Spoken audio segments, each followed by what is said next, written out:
Have you ever met someone and just instantly felt like you knew they were smart or kind or just a good person? Well, it turns out your brain has a secret shortcut for making those calls. And spoiler alert, it's often totally wrong. We're going to pull back the curtain on this fascinating mental glitch. Okay, right off the bat, I want you to look at this person. Quick, don't even think about it. On a scale of 1 to 10, how intelligent do you think they are? Just go with your gut. Got a number? Good. Lock it in.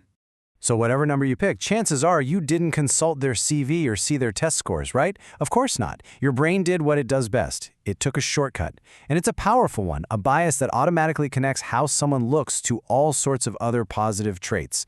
It has a name and it's called the halo effect. So what is this glitch in our mental software?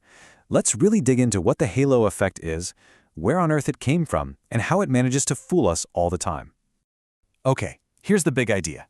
The halo effect is basically our brain's tendency to see one really great thing about a person. And let's be honest, it's usually physical attractiveness. And let that one thing cast this beautiful, glowing halo over our entire perception of them. We see a good-looking person and our brain just fills in the rest. Oh, they must be smart too, and funny, and trustworthy. All of that in a fraction of a second with absolutely zero evidence. And you know, this isn't some newfangled psychological trend. This goes way back. The guy who really pinned it down was Edward Thorndike, all the way back in 1920. In his study, and this is wild, he had military officers rate their soldiers on things like intelligence, leadership, physique, character. You get the idea. And what he found was incredible. The ratings for a soldier's physique had a surprisingly high correlation with totally unrelated things, like their intelligence and their leadership ability. Basically, if a soldier looked strong and fit, the officers just assumed he was a great leader. That's the halo in action. Now, this whole thing is a two-way street. For every halo effect that lifts someone up, there's its evil twin, the horns effect. It works the exact same way, but in reverse. You see one negative trait, maybe someone is overweight or just doesn't fit a conventional mold, and suddenly your brain slaps a pair of horns on them. You start assuming other negative things, like they must be lazy or incompetent. It's the same shortcut, just leading to a much darker place. So why? Why are our brains like this? Is it just a flaw, a bug in the system? Not really.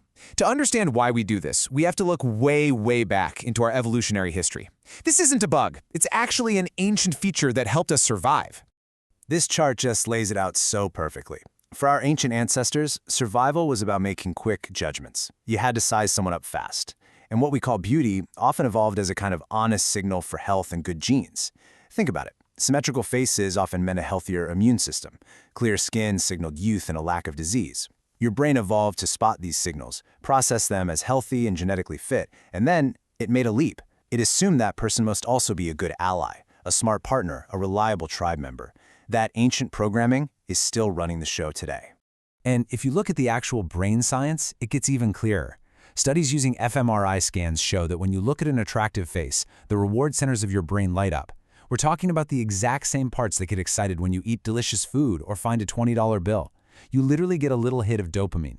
So your brain feels good, and it makes a simple mistake. It thinks that good feeling is coming from the person's character, not just their appearance.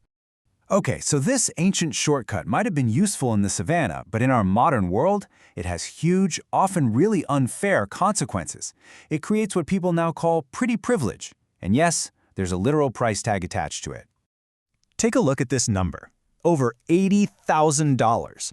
That's the career earnings gap that a 15-year study found between MBA graduates who were rated as attractive versus those rated less attractive. It's not a small difference. That's the real-world cost of the halo effect, compounded over a career. Let's break that down a bit. That same study showed that on average, attractive grads earn about a 2.4% salary premium every single year. But, and this is the kicker, for those in the top 10% of attractiveness, that premium jumps to over 11%. Imagine that adding up year after year after year. It's a massive financial advantage based on nothing but looks. And this bias isn't just about money, it's everywhere. In hiring, good-looking people get more callbacks and are seen as more competent. In school, teachers subconsciously expect more from attractive students, which can actually make those students perform better, a self-fulfilling prophecy. And maybe most disturbingly, in courtrooms, attractive defendants are often seen as less of a threat and actually get lighter sentences. The halo is powerful, and it is everywhere. This quote really just nails it, doesn't it? It's not just about having a nice opinion of someone. This stereotype actively biases decisions. When you're choosing between two people for a job, a promotion, or anything else, this unconscious process is tipping the scales. So, what in the world can we do about it? Okay, here's the good news. We're not totally at the mercy of our ancient brains. The halo effect is automatic, yeah, but it's not unstoppable. If we're aware of it and we're intentional, we can absolutely learn to bypass this mental glitch. Let's get into the strategy. All right, here are 4 really practical things you can do. Number 1, just slow down. The halo effect thrives on speed. When you force yourself to pause and think deliberately, you interrupt that automatic process. Number 2, make if-then plans. It's a simple rule for your brain. Like, if I'm really impressed by how a candidate looks, then I will force myself to only read their resume for the next 5 minutes. It short-circuits the bias. 3, hunt for objective data. Instead of relying on a good vibe from an interview, use things like structured scoring sheets or actual work samples. Focus on the quality of the work, not the appearance of the person. And finally, number 4, practice picturing people who break the stereotype. Seriously, the more you visualize a brilliant but average-looking scientist, the weaker that automatic beauty equals good connection becomes in your brain. So there you have it. The secret's out. You now know about this powerful, hidden bias running in the background of your mind, a glitch that judges the book by its cover every single time. The real question is, now that you can see it, what are you going to do about it? Are you going to let that shortcut keep making your decisions for you, or are you going to take the wheel?